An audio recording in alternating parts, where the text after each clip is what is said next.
અમારે બસનો ટાઈમ 11:30નો બસનો ટાઈમ છે ખમ્માથી નવસારી.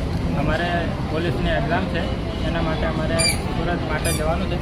પછી 11:30 વાગ્યાનો ટાઈમ હતો, 2 વાગવાયા છે, દોઢ કલાક 2 કલાક થઈ ગયા છે. હજી બસ અહીંયા આવીને ડેપોમાં પૂછીએ છે તો કે તે બગડી ગઈ છે, હજુ વાર લાગશે, આવા એવા બહાના કાઢે છે. કોઈ નિર્ણય કરતા નથી હજુ.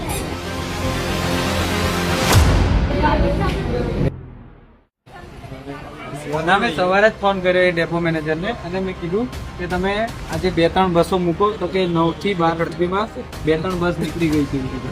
સવારે 7 વાગે એન્ટ્રી છે. હવે અહીંથી તમે વિચારો કે સુરત એક્ઝામ છે, આ બધાને કોઈ સંબંધી નહીં થઈ કે તઈ રહી શકે બધા. હા, અને 7 વાગ્યાનો ટાઈમ રાખે છે.